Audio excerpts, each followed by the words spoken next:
Let's go, Rider Nation. I'm ready. I'm ready. Yeah, here we go. Here we go. Get the feeling now. Get 'em high, get 'em low. 'Cause we're dealing now. Everybody's giving it all they got. 'Cause we're ready. Welcome to the Piffles podcast, your Saskatchewan Roughriders fan podcast. Thanks for joining us this week, and we are a man down this week, a little bit light. Well, sometimes you need to cut the wheat from the chaff, as they say. And he had to know the minute he said he wasn't coming that it would take me like 2 seconds to throw him under the bus. Next week will be our last show of 2024, 299, episode 299, and it's usually Festivus. But I got a lot of problems with Steve, and I know he's listening. Get him out of the way right and now he's going to hear about it. Part-time host, barely shows up, doesn't write anything anymore.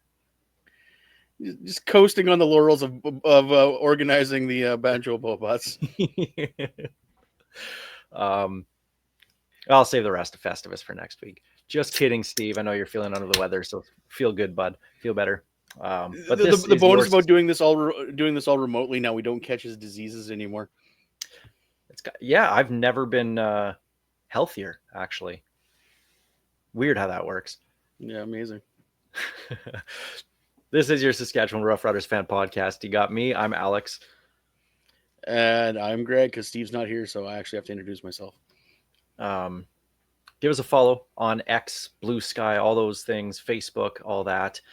You know where to find us. Piffles Podcast. Just give us a quick search. You'll find us. But not Greg. You don't need that pity follow, right? I just like pity follows. Although my Blue Sky follows are starting to increase, and I'm like following nobody. I think I got like a dozen, maybe. The one thing I will say, a lot of the CFL family has switched over to Blue Sky. So yes, I noticed chatter on my timeline there, which is kind of nice, actually. But thanks for watching wherever you find us, or listening wherever you find us. Watching on YouTube or SaskTel Max TV on demand. Piffles Podcast is brought to you by Dairy Queen on Elphinstone Street and Sask Drive in Regina. Well, we had our one bye week this entire year. I think this was the only week. Last week was the only week. I think it's the first one we missed in 2024. So funny how our bye week happens in the off season. I think we also did it strategically so we could push 300 to the new year. Yeah, there's a reason for that, and we'll share that in a little bit anyway. But let's jump right to it. There's some Rider stuff to talk about. Lots of discussion going on. Time for the opening kickoff.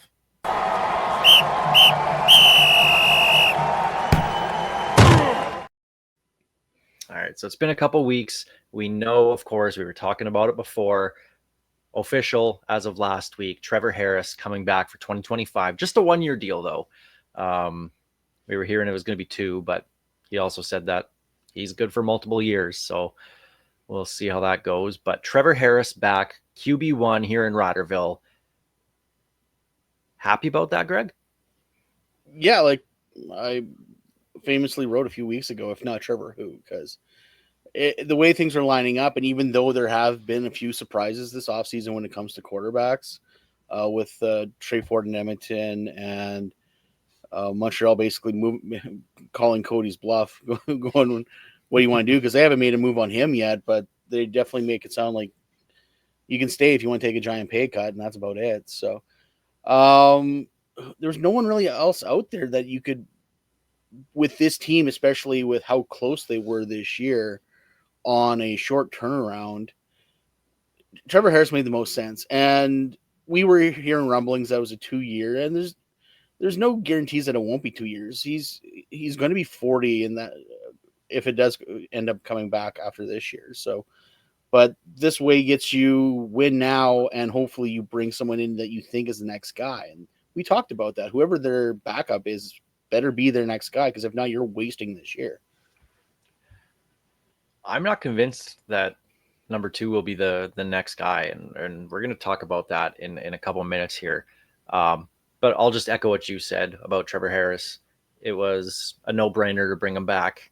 He was the best of what was available to the team, and that's without them even trying to get Vernon Adams away from BC, who's obviously now with Calgary.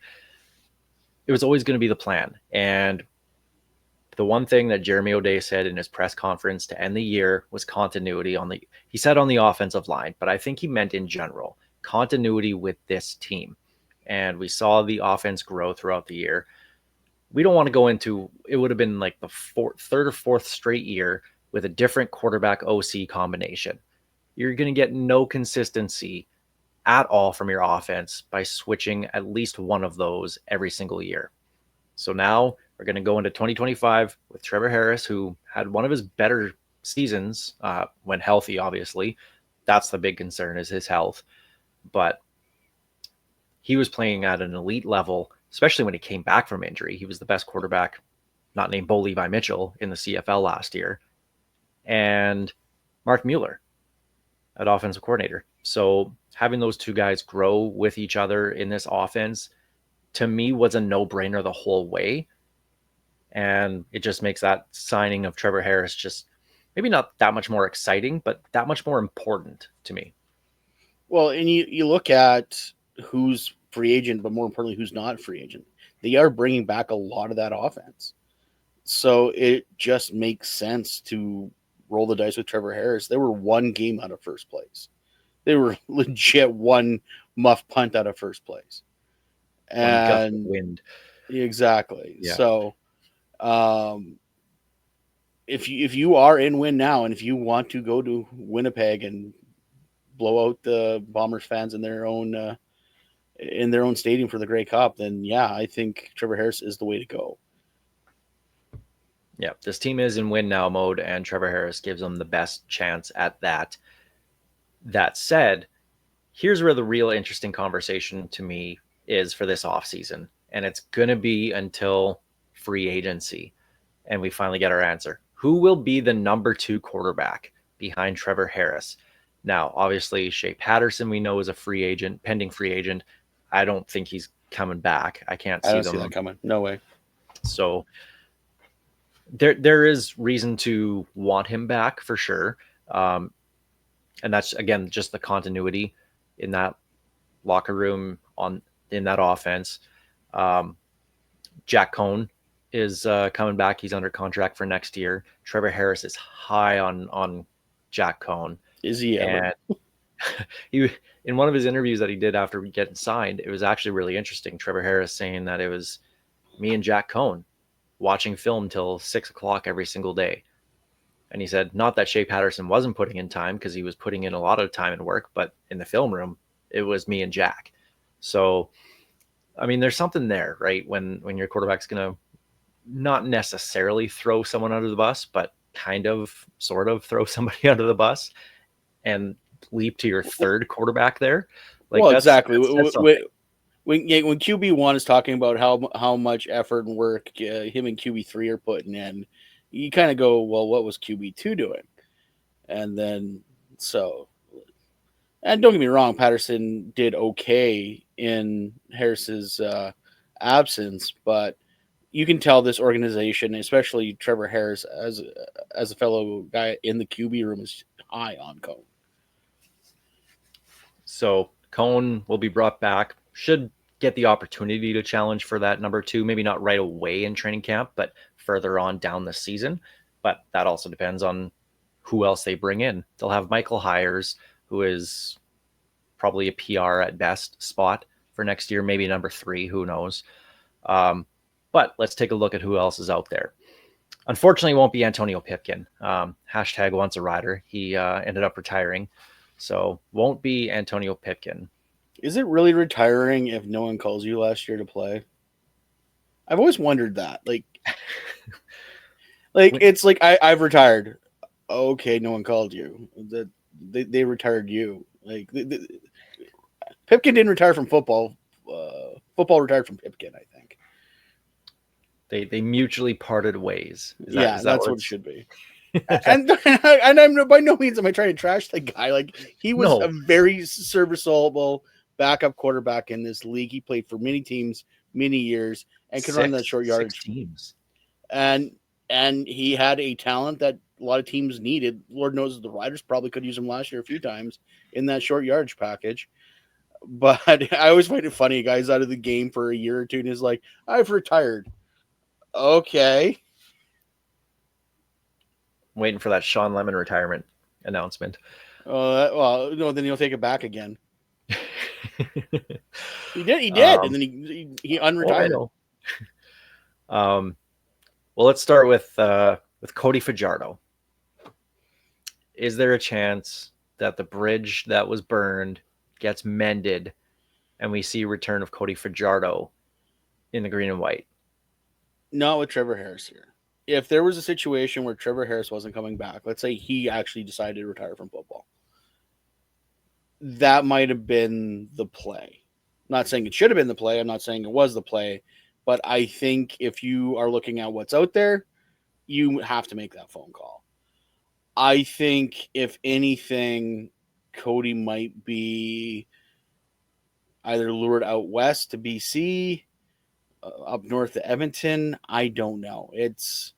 I think you're going to want him behind, because obviously he's not going to be a starter. Or maybe in Winnipeg of all places, because the number one player didn't look like the number one player this year. So he's going to have to go, if Cody's smart, he's going to go somewhere where there might be an opportunity to play. And that's either behind a young starting quarterback or a guy who's obviously not all there anymore. That might also be here, actually, because we're going to go into 2025, and I'm going to assume that Trevor Harris is going to miss games just based off his tenure here in Saskatchewan with those injuries. It's probably going to happen, at least a few games. So, I mean, maybe Cody does get a chance here. That's it. I don't think. Honestly, if I'm Cody, I'm not signing until the first month. Like, I'm throwing the ball. I'm training on my own time. I'm not worried even coming into camp, because his value at that point is going to be its lowest. What he should do is wait for someone to come to him. Well, and he's due, a $200,000 bonus on January 15th, roster bonus. He will never see that. He will never see that. He won't see a cent. No, he'll be cut before then. And I can't see a team trading and renegotiating that contract before then. So he'll get a jump start on free agency. But two of the other names, which I'm sure our backup quarterback will be one of these two names, are free agents. We'll start with Cameron Dukes. That's the guy that I want, because when you look at a young guy behind the vet, Cameron Dukes has a ton of experience, tons of starting experience, has the relationship with Corey Mace just from them being in Toronto in 2023 together, so they know each other. And I know he regressed a little bit last year, but I don't think I still think there's lots that could be worked with. And if you give him, a guy like Mark Mueller, another young coach that can bring him along and work together for quite a few years, that might be the future guy here in Saskatchewan. When we look at a number two guy who could be the next guy, to me, the only name that's out there that fits that mold, that fits that description to me, is Cameron Dukes. And I understand that. But I'm going to bring up your nightmare situation, considering how your Chris Streveler, if you will. Jake Mayer has been rumblings of course, of his relationship with Mueller. He was a guy who showed flashes, who in the right situation could thrive. And I'm not saying he's great, by no means. He is a bad quarter. Well, I want bad. He's an average. Maybe slightly below average quarterback is what he is. Yeah, but Calgary's receivers were no good last year either. They had Bagleton, and that's it. Jake Mayer was not the complete problem in Calgary the last couple of years. He wasn't.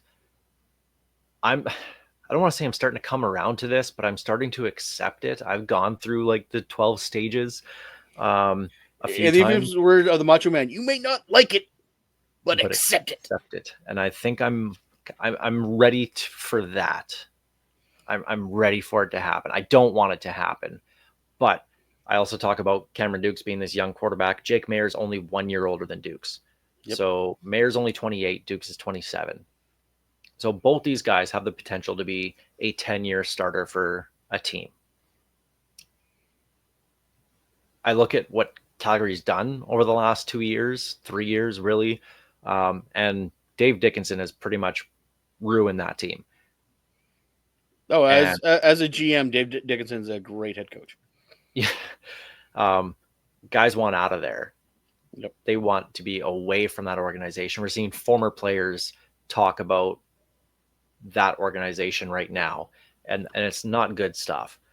So maybe a change of scenery does these guys good. Maybe that happens with Jake Mayer. But if you want a guy with experience that can come in, run an offense that Mark Mueller wants to have, Mayer might have that leg up on Cameron Dukes for that reason. Both, I think, would come in around the same price, roughly. I would assume so, yeah. I don't want it to happen. I know you don't. But it's probably going to. If it does, I got drug into their kicking and screaming, believe me. And I was talking with some people and kept on going back and forth. And it's like, well, who? And then like, and the more and more the mayor kept on coming up, I'm like, oh, you know, it might not be that bad. Like it makes sense. It does. But I still think Cone is the plan going forward. But you still want, like, Mayer plus or minus has more live fire than Dukes does. Yeah. So you have a better idea what he can do in a situation. Meanwhile, Dukes lost his job to a guy that was ready to retire. So, and I understand young guy can bounce back, but right now, unfortunately, Mayer does have a slight lead in that situation. Well, the free agent window opens February 2nd, and free agency day free agency opens officially on the 9th. Yeah. Teams don't tamper before then. We know this. It does not happen in the CFL. No Ed Hervey's back. Ed Hervey's back in a GM seat, so we're nothing. He's going to make sure everyone plays by the rules. That's right. But we won't likely hear any major rumblings until then, but we'll probably hear some stuff. And I bet you it's going to be more and more cases made for Jake Mayer to be the backup here in Riderville. So I'm expecting it. I'm warming up slightly to the idea. I don't like it. And then it ends up being Chris Strevler, and you and I can laugh. Oh, you know what? Laugh. Because of just chaos, if things are going to go south and we bring in Jake Mayer, then we might as well bring in Chris Strevler.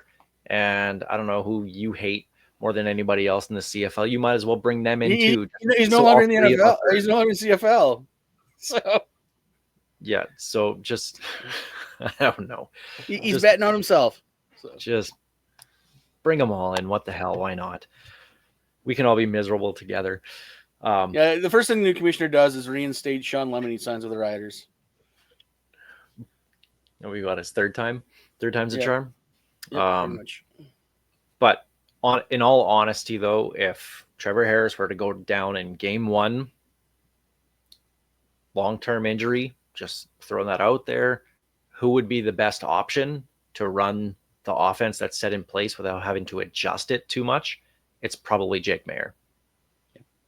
That would give us the best chance. So honestly, if you want a Trevor Harris clone, I still think Nick Arbuckle is the guy, but I don't see him coming here. No, I think he stays in Toronto. I think they make him QB2 for sure,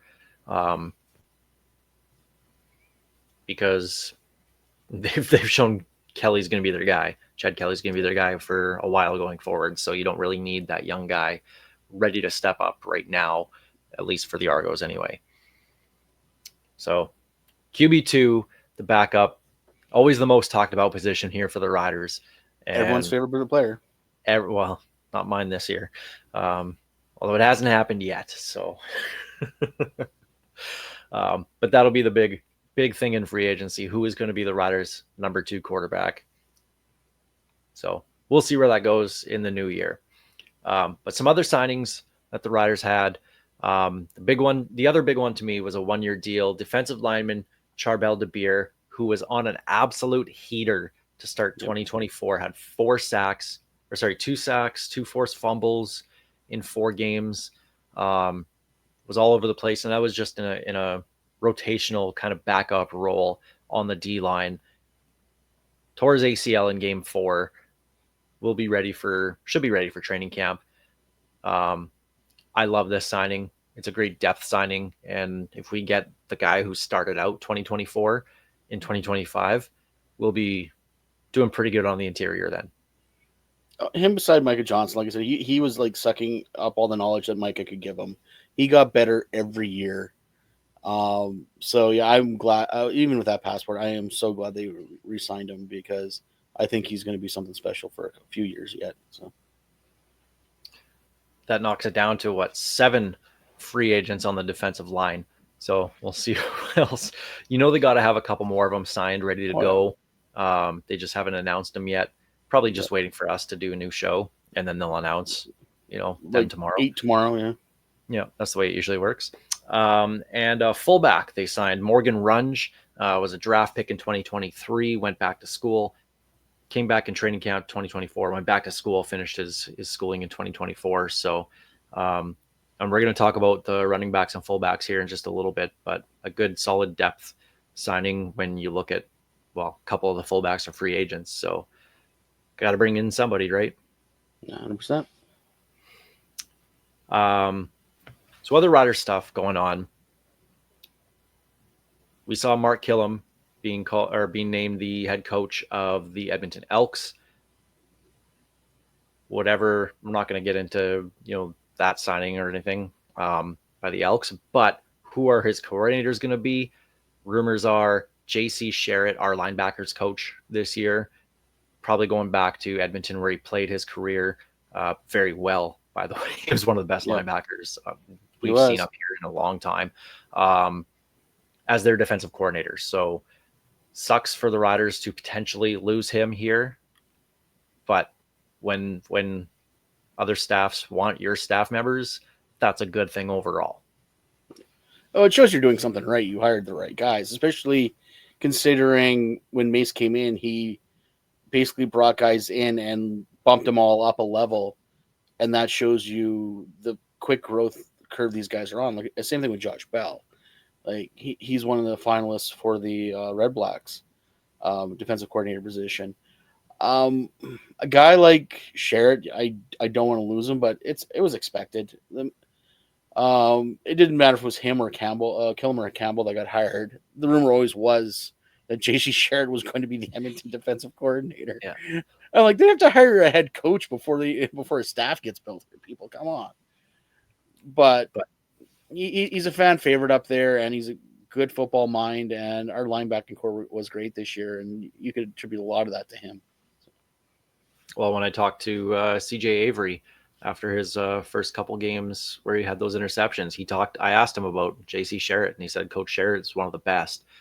And I know you're always going to hear players say that about their coaches, but you can tell when someone's being genuine about it and understands that his coach was a Grey Cup champion here, an all-star here, and he soaked up a ton of that knowledge from him. So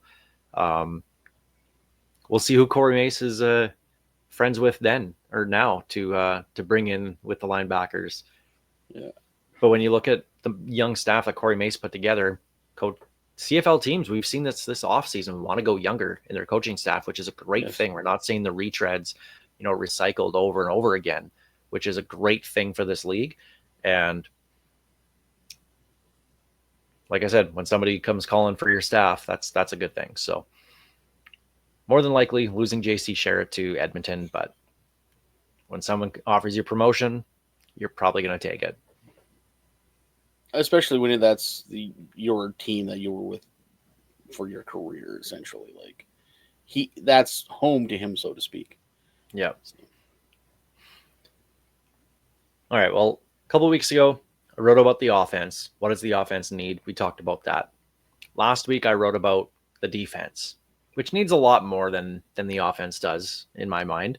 Talked about the defensive line, talked about needing a pass rush, and then I got into the secondary. So I know it's late for you, Greg. You're an old man. I am. As we record this, it's after 10 It's been a long weekend. It's Tuesday.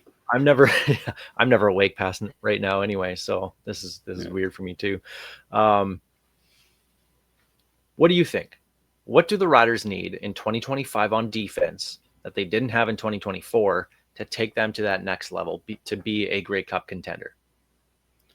We talked about it all season. We need that safety that makes receivers come up the middle, especially if you're going to play that weak zone.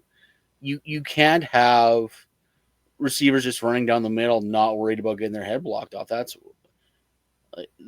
where Tyrone Brackenridge was so good. Guys were scared to come through there because their heads had to be on a swivel, because if they weren't, even if they made the catch, they were going to pay for it. So that is one thing the Riders haven't had in a couple of years, really. So where do they get that answer at safety? Is it somebody on the roster now, or is it someone you're going to try and pluck in free agency? Because when you look at the roster right now, who's on there? It's really Jackson Ford or Nelson Locombo. Yeah, and don't get me wrong, Locombo sort of found his way, but he's still not that threat. He was great in coverage. He definitely learned how to bait quarterbacks by the end of the season, but he wasn't that physical threat. Jackson Ford, I gotta admit, I'm not that familiar with his physical game, but he's definitely a great coverage safety.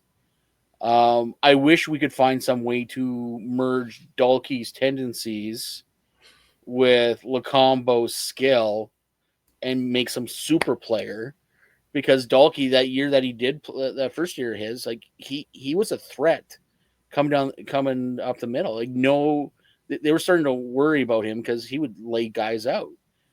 Unfortunately, he lost his position because he could not ease off the gas and caused a bunch of penalties that basically cost him his spot. So I don't know. Maybe you have to look off the roster. Maybe look American. Move Locombo back over to corner and go American in that spot. Well, and that was going to be my next question to you, because the team also needs another cornerback, with Amari Henderson hopefully gone forever and Deontay Williams being a pending free agent as well. They need a safety. They need a cornerback. You can answer that cornerback position by sliding Nelson Locombo over there, and then you have all the Canadians behind them. So you have the depth, you have the backups there.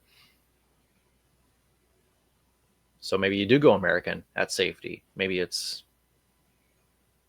Antoine Brooks Jr., who's on the practice roster, although I think he's a little bit more of a linebacker, defensive back tweener, not a safety. But maybe there's, I don't know. But maybe that's one thing they do in training camp, is you slide Nelson Locombo back over there, who looked very good at cornerback when he played there. That's his natural position. So maybe that's the answer. I don't know. Like, you could even slide a CJ Avery back there. Like, your safety essentially is almost like a cover linebacker anyway. Just further back from the ball, and like you want a guy that can lay the lumber, especially, and maybe that's where you put him. But I don't know. Yeah, we'll see how, and it comes down to the ratio as well too. If they need that Canadian starting there, I mean, it depends on what they do with Adam Auclair, who's a pending free agent, who you'd probably like to bring back in linebacker. But I think so.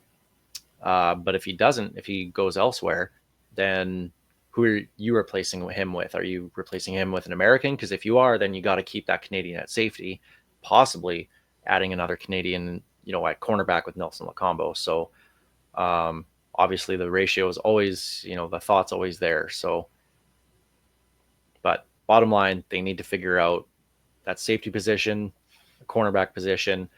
I really like the linebackers this year. Yes. Just re-sign those guys. You have Avery, get Jameer Thurman back, get Adam O'Clair back, and you have CJ Revis under contract for next year as well too. So if you can re-sign O'Clair and Thurman, I'm perfectly happy with the linebacking group we have here. Oh, they were top notch, and like we said, a lot of that was coaching, but we had some really good athletes there. Yeah, Jeremy O'Day's done a good job of addressing that group on the team for sure. So, and I did write about it this week, the special teams. What does the team need on special? I did post this. It's on pifflespodcast.com. I realized that I forgot to put long snapper in there. But that said, the reason now I will say that I didn't is because there's no concern whatsoever. No. Jorgen Hughes, as long as he wants to be the long snapper, most people don't even know who he is, which is a good thing. You never hear his name because his snaps are always good. So you never want to hear a long snapper's name because that means you're in trouble. Yeah.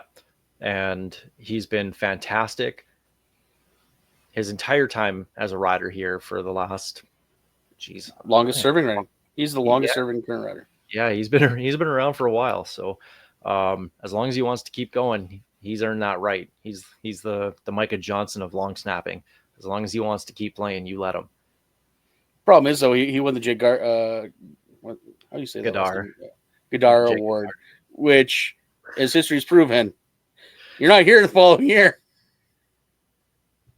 Yeah, it's Dan Clark.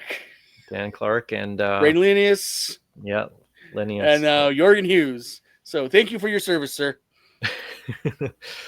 Let's hope this is the year that it bucks the trend. It's like the Madden curse of the CFL. But obviously, we don't need anything at special teams. Jorgen Hughes, he's the guy. Sorry, long snapper. Long snapping, yeah. They did address the kicking situation. Ben Hadley signed to push Brett Lothar in camp. Lothar didn't have that in camp last year, or even when he was struggling to start the year, didn't have anybody to push him. Obviously, he got everything going good, and was the best kicker in the CFL the second half of the season. But there's somebody there right now, a young guy, another Nova Scotian, to push Lothar in that position. So I'm good with what they have at kicking right now. Punting, obviously, with Adam Korsak and Joe Couch, I don't think we're going to see any changes there.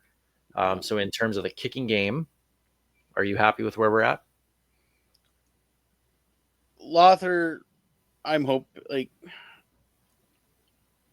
I respect the hell out of that man. Like, he is very good at what he does. He's last couple of seasons, he will go through a stretch where I don't know if it's a head thing or if he's fighting an injury, but for a game or two or 4 this year, he just won't have it. But eventually he gets it back together. And if you ever need an onside kick, you want his foot on. You want his foot on it. Punting, that Aussie style, I don't think either guy can really boom it, but they know enough where to place it. So, not too worried about not too worried about their the style. Everyone's going to that Aussie style anyway, so it's one of those. You no longer kick the high deep one; you just always try to place it now. So. All right, well, let's talk about the elephant in the room, and that's Mario Alford as the kick returner. He's a pending free agent. Started out the season. I don't see them bringing him back. I'm just going to say that right now. Neither do I. He started out the season pretty well, actually. He had a couple of returns for touchdowns. A couple of them were brought back due to penalties. But then after that, I don't know what happened with him. Probably was the interview I did with him. And then after that, he just was not good. He just kept running out of bounds. And you got the Piffles slump? What's that? You got the Piffles slump instead of the Piffles bump? Or Yeah, what? I guess so. Yeah. So sorry about that. I guess that's my fault. Um, I but they got to find something. So is the answer a kick returner on this roster right now, or is this going to be somebody, a rookie coming into camp to win that job? think they got guys that could do it. Bertrand Hudon is a free agent, right? No, No, he's not. I thought he was. nope. Anyway, he's looked okay in his limited kick return. You still want a burner or speedster back there. Stearns in his few kick slash punt returns he looks okay. Pending I free think agent. yeah, like there's guys on this roster you could do it with, and I'm certain they could find somebody, or they've already signed somebody who has really good speed. Um, Janarian Grant's a free agent this year. That'd be fun to watch him burn other teams than us. Yeah, just don't kick to him if you're the punter Yeah. or kicker. Just don't ever kick to him. Kick it out of bounds. Take the penalty. Let him have the ball at the 45. Who cares? Just don't kick it to Janarian Grant anymore. But other I'd than like to see. I just don't think you go after anyone unless it's Janarian Grant just for kick returns. I really don't. Devontae Dedmon actually is a pending free agent from the Red Blacks, and they seem to find punt returners or kick returners all the time in Ottawa. So, but that comes with cost, right? Devontae Dedmon's not going to come in for cheap. So, I'd like to see Dante Myers get a chance. Agree. He was returning kicks in the preseason. I think he did a couple when he got onto the field. So with him returning from injury, I'd like to see that. Plus, he's a guy who's involved in the offense. So it's not just your one specialist who, if you're going to have that one specialist, he's got to be good, which Mario Alford was in his first couple of years here. We just need that out of the kick returner again. So maybe it's Dante Myers, maybe it's somebody else, but I can't imagine the team's going to spend a lot of money on that. That's a position in the CFL where you can kind of, I don't want to say cheap out at, but should be easier to replace. Well, that's what I mean. Like, I don't see them signing anyone unless it's Janarian Grant just to return kicks. I think they'll find someone in-house if they're not going to go after Janarian Grant or resign Alford. Well, there's the opening kickoff presented by Kathy Festian of Royal LePage Regina Realty. Let's jump to our Churchill Brewing Company odds and end zones. We're taking a look, doing a deep dive right now on another positional group, which we're doing here in the off season. We'll do one every show. This time, jumping back to the offense.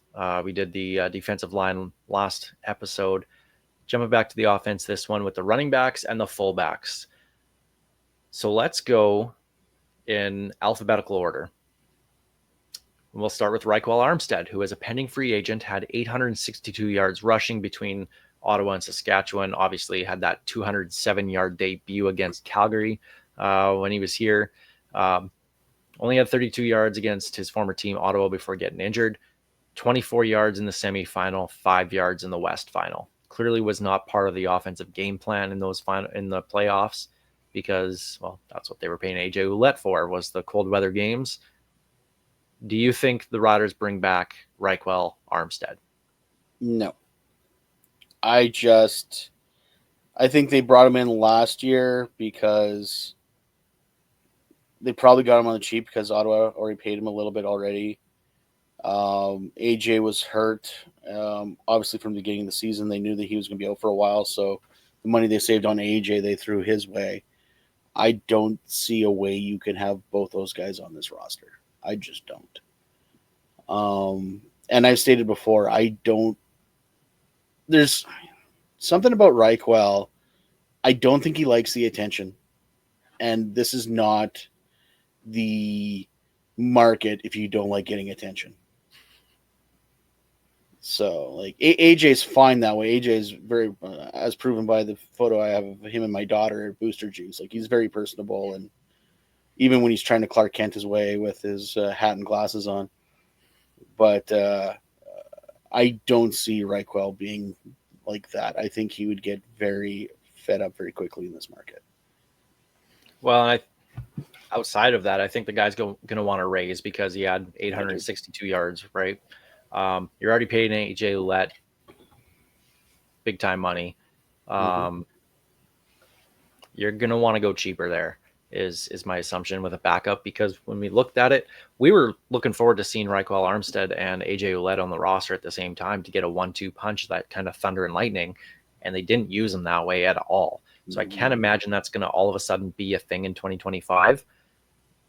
So you're not going to have them both on the roster. You're probably going to have your one Canadian or your one American running back, and then you're going to have Bertrand Houdon on the roster as well. Yep. So for that reason, I don't think Armstead's going to be back. Just money wise, and if they were to use those running backs the same way Calgary did with Peyton Logan and Deadrick Mills, then we'd be talking a different story here. But I just don't see that here with this team right now.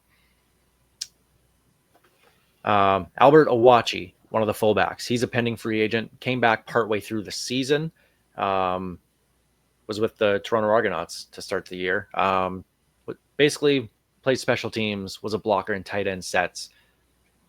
Is this a guy that do you think is worth bringing back? I like his special teams play and his blocking.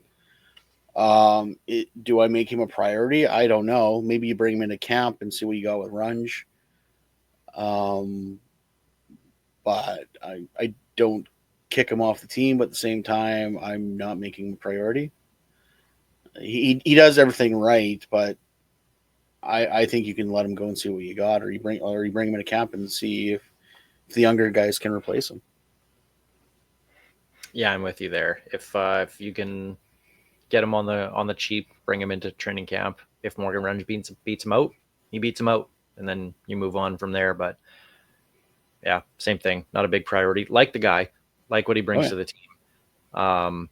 But the team does have enough guys that play specials that he's not essential to me.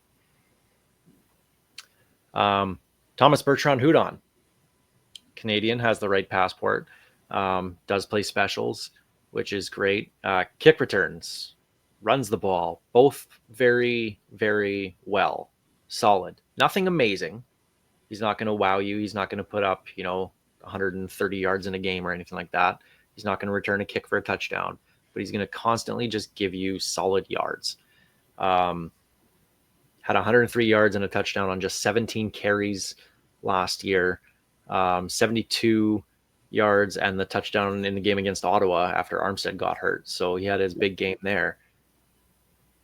What's your take on Bertrand Houdon coming back for 2025? Because he is signed for next year as well. I like him. I liked him since we drafted him. He's been a surprise, actually. I didn't think he was going to be as good as he was. I think they should do a few more packages to him. He's versatile. Like you said, he plays special teams both on coverage and on returns. He can play the offense. He's a little smaller as a blocking back, so you don't really want to use him as a fullback, but he's not scared to put his head down and try to run through a guy, that's for sure. He's almost like a mini power back, but not as bruising as AJ is. Just to throw some different looks, when you're going to run the ball with AJ Ouellette, instead of having that extra tight end, Albert Owachi type player in, why not bring on Bertrand Houdon and give a different look with two guys that you could possibly hand the ball off to when Owachi or, Runge, whoever makes the team as a fullback, comes in, it's going to be a run. Like, it's pretty obvious that that's what they're in for. If you throw a Bertrand Houdon in there, just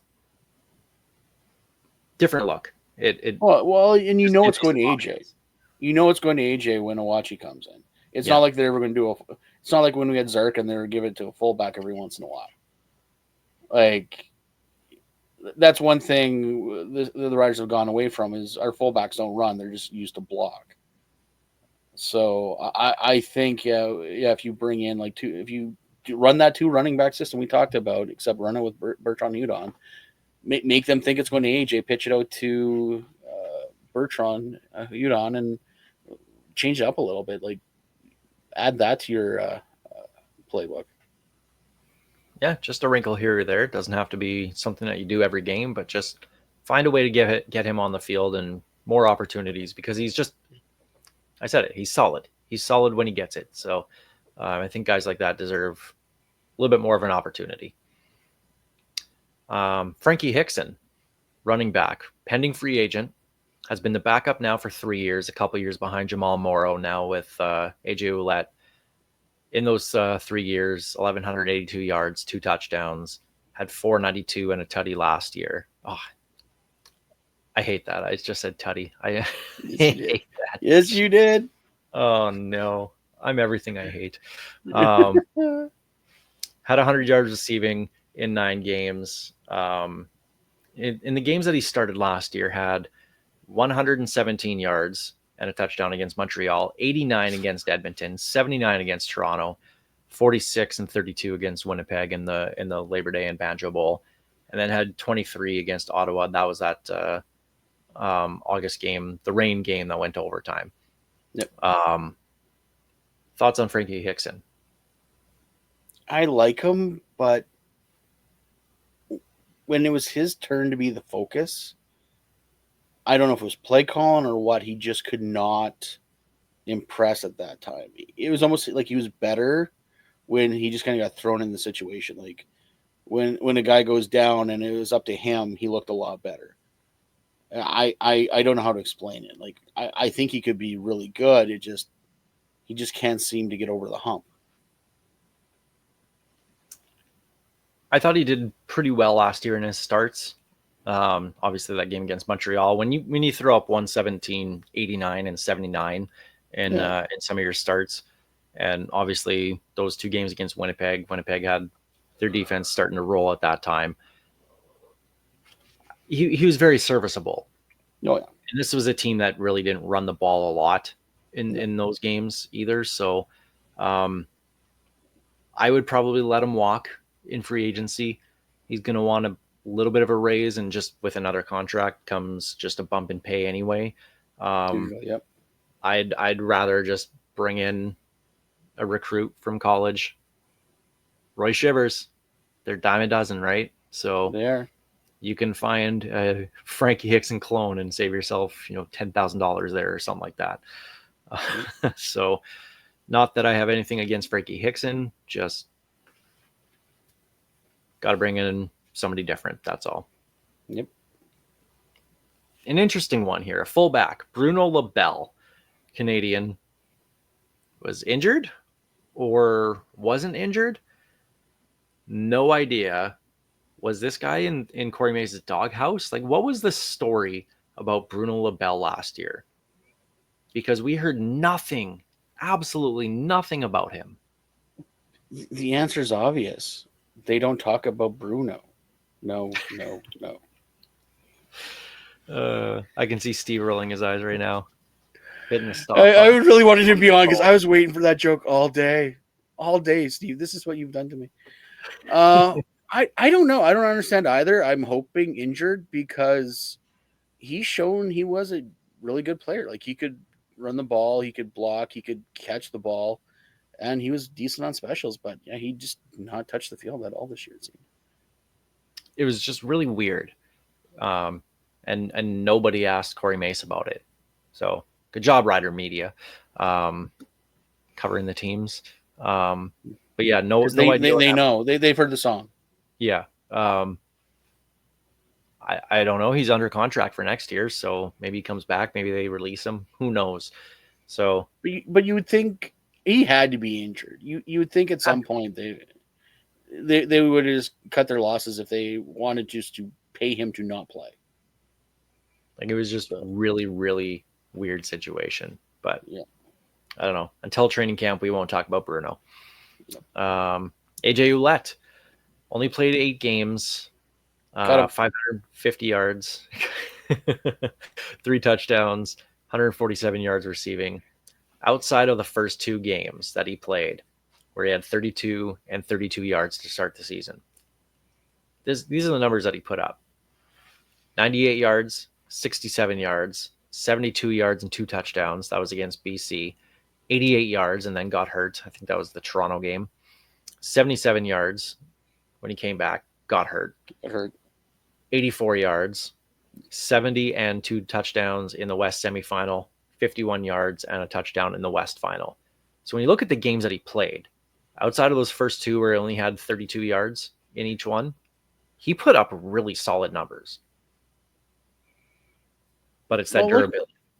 Well, and that's it. And you could tell he came into the season hurt. He from the get-go, he was getting up and limping immediately. I don't know if it was hip or if it was knee or what, but he was not right.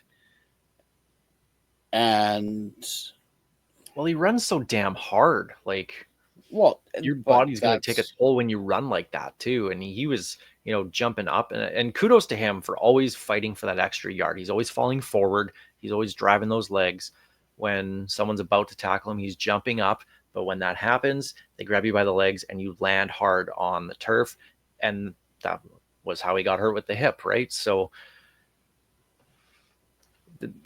I think that's just what you're going to get out of him. Like, you're not going to ask him to change his playing style, because that's what you signed him for, is to be that hard-nosed runner, especially at the end of the year. Trevor Harris said it after the West semifinal. That's why they pay AJ, is not to run in July. It's to run in November. Yeah. But I know a lot of fans are already ready to move on from AJ Ouellette. Obviously, when you're paying a guy top dollar and he's giving you 550 yards and 3 touchdowns, obviously you're gonna want to get more, which I totally understand. I totally agree with. Only played 8 games. You play him for a whole season. If he does play the whole season with those numbers, he's putting up almost 1,200 yards rushing. So the production to me was there. It's the durability. And I just think that's where you're going to have your issues with him. When you talk about, maybe you can move some of that money that's owed to him in 2025 from the salary, if you can slide that to marketing money, because he's everywhere. He's at every signing. When they did the Riderville in Calgary, in the parking lot at McMahon Stadium with only like 10 people there, he was one of them. So they brought him out there. He's everywhere. He's signing autographs. He's taking pictures. People love the guy. He's a great, marketing asset to this team. Maybe you slide some of that money into marketing money. Oh, like, that's it. Like I said, he is perfect for this market. He gets it. So yeah, maybe that's something you do. I think if you are O'Day, you bring in someone that can relieve AJ of the ball a bit. Maybe try to find someone of a similar running style, so you don't have to change up your game a little bit, change up your play calling a little bit. But he's signed for next year. He's not going anywhere. It would take a miracle for them to move on from AJ going into next year. So I know there's a lot of fans who want him gone and keep Reich well, but I don't see that happening. No, I don't see it happening either. So get used to it, at least for one more year. AJ Ouellette is our starting running back. Maybe they just use him differently at the beginning of the year, and maybe that's how you can get TBH some more touches. Get him the ball a little bit more, since he's on the roster anyway. Take away some of those 2-3 carries a game away from AJ Ouellette. Maybe those are the ones that he gets hurt on, right? So if you can do that, put him on a pitch count. Put him on a pitch count. Yeah, that's simple. Yeah, that's fine. Okay, Clint Rakovich, free agent coming up, pending or fullback. Had a good preseason. That's how he made the roster. Really had limited playing time until injuries happened, and then had to be benched after that when the injuries dictated it. And then he didn't see the field again. So Thank you for the one touchdown against Winnipeg in the Obsidian game, just week 4, week 5, whatever that was. Yes. Great play call by Mark Mueller, letting the fullback leak out and being Awesome. wide open in the end zone. But I can't see them bringing back an American fullback again. Well, and that's it. That unfortunately that passport screwed him because he looked really good in the offseason.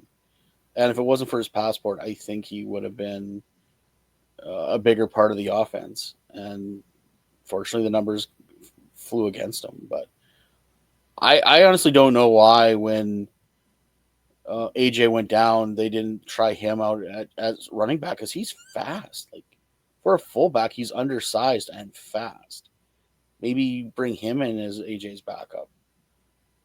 Maybe. He already knows the system, and like I said, he in the preseason they were using him as a running back, and he looked great as that. So I'm surprised they kept him as a fullback. So maybe he's a guy that comes back. I wouldn't mind that, him as the backup, but are you going to get both him and Ouellette on the roster at the same time? I don't know. So one of those guys that cool if he stays, if he goes, cool. And finally, we talked about a little bit. Morgan Runge, like I said, was in training camp in 2023 and 2024 before going back to school at the U of A. And Greg, you like this? He's a CJFL alum. Was with the Edmonton Huskies. So just based off that, that's a thumbs up, right? 100%. Like CJFL does not get enough credit.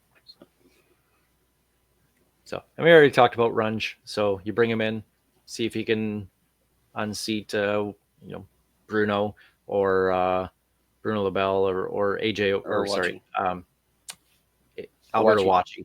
Yeah, if they bring him back too. So you see if he can fill that role, and if he can, and he plays specials, then great. You need Canadians to play on specials. If Runge can show well in training camp and preseason doing that, give him a roster spot. But there's your running backs and fullbacks for the Riders 2024. I don't think they need a lot. Just health is kind of what they need out of this, is just to have Ouellette stay healthy. And you do that by giving more carries to Bertrand Hudon or whoever else is on the roster. Yeah, just save AJ's legs to the end of the season. So have someone early in the year to spell them off. And who knows, maybe you find a star that way too. Never know. So we'll see what Jeremy O'Day and company do, addressing running backs and fullbacks in the offseason and free agency.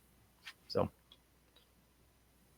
and then next week we'll have next week we're gonna have Festivus, our full My favorite episode of the year.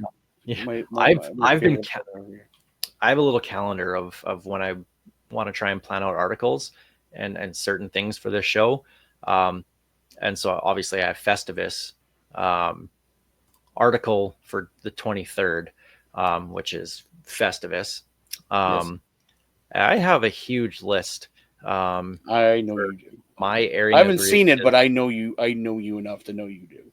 Yeah. And they go back to like the first 2 weeks of the regular season. They range from what the hell was that to in-game interviews to questions done by reporters to those are never good, to pricing, to marketing, to command center. I got a whole bunch here. And something we even talked about today. And not Steve, although I could probably add Steve in this list as well too. But there's another thing from this show as well too, and yeah, there's stuff here.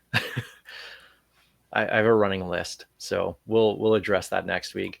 But we'll do just finishing off the deep dives. We're going to flip back to the defense. Do either the secondary or the linebackers. We'll flip a coin and do that next week. But for now, this is where we stand. So looking forward to Festivus next week, which will be our last show of 2024. And then we'll have episode 300 just to kick off 2025. So looking forward to that. Otherwise, I got nothing. I got nothing either. I'm I'm tired. exhausted. It's been a long week. Well, thanks for joining us here this week on the Piffles podcast. Special thanks always go out to Kathy Festian of Royal LePage Regina Realty, Churchill Brewing Company for their support, making this show possible. Of course, Piffles podcast is brought to you by our great friends at Dairy Queen on Elphinstone Street and Sass Drive in Regina. Get a gift card for DQ. Speaking of a good stocking stuffer. Yeah, that's right. Christmas coming up, so holiday season, and give a blizzard. So that's always a good thing. Thanks for listening wherever you get your podcasts. Thanks for watching on SaskTel Max TV on demand, watching on YouTube.